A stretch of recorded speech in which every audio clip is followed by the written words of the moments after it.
This one was my response to the diagnostic manual of mental illness,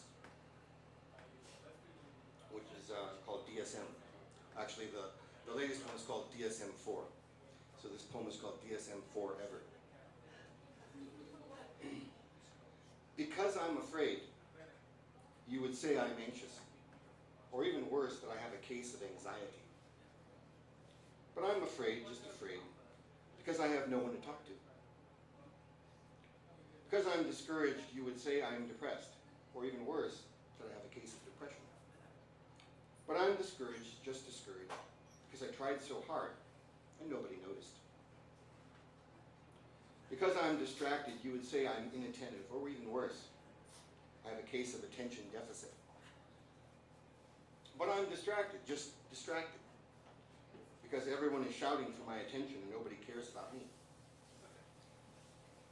Because I'm different, you would say I'm disturbed, or even worse, that I have a case of mental illness. But I'm different, just different, because I see things from my point of view, and I have the courage to say so.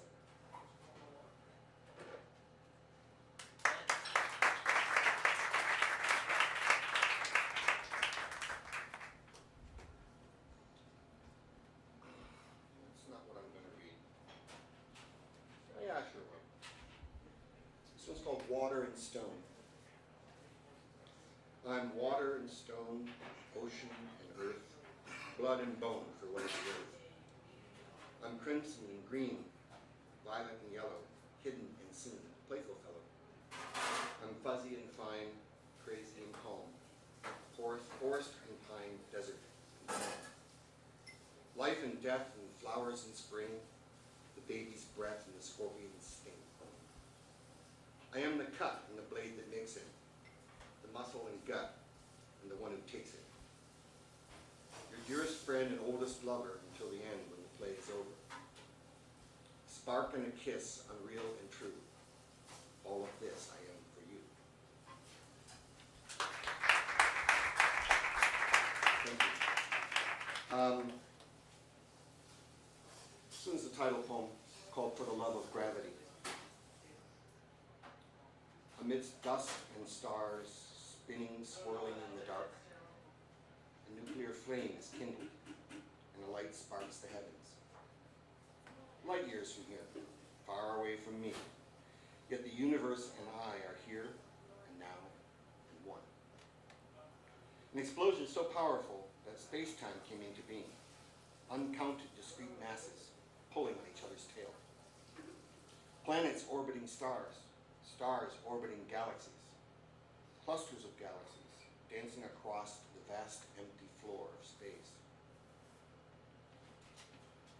Each molecule of my body a galaxy of elemental atoms. Each atom a solar system of subatomic particles. All together falling endlessly, falling freely toward each other. The unseen hand of gravity ties the laces of the cosmos.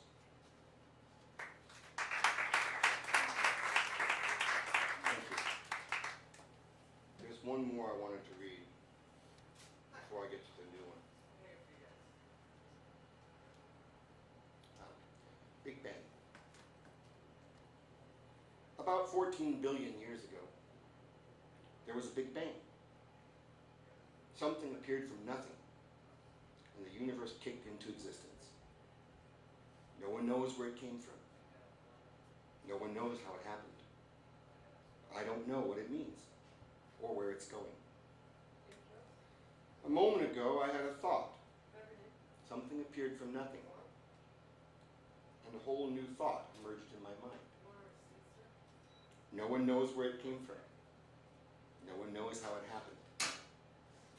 I don't know what it means, or where it's going.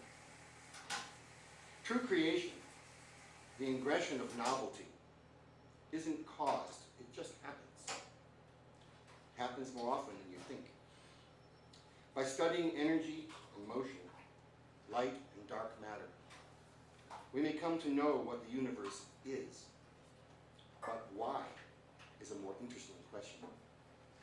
Thank you.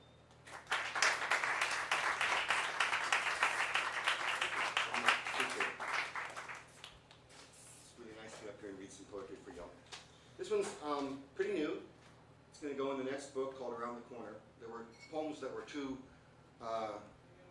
risque, rugged, weird, or just didn't fit in any of the other books. So that they're going to win this one book called Around the Corner, but it's not that yet.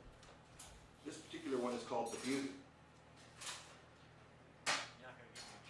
Not going to get in trouble on this one, no.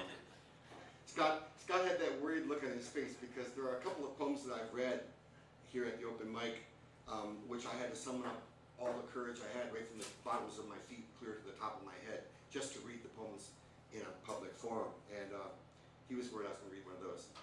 But this one's actually comparatively tame. The Beauty. Look about you.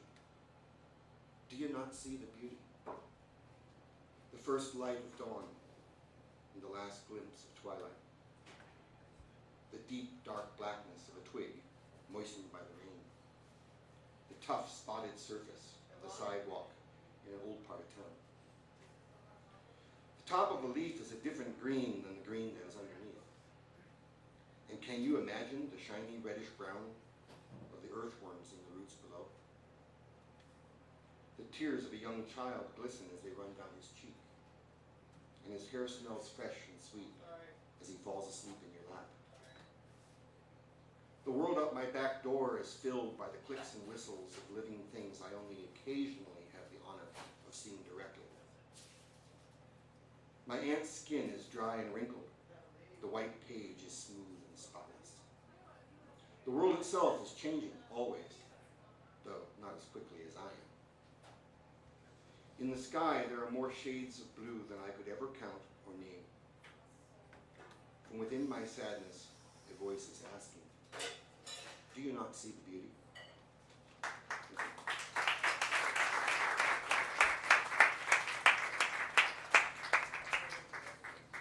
Steve Cavin.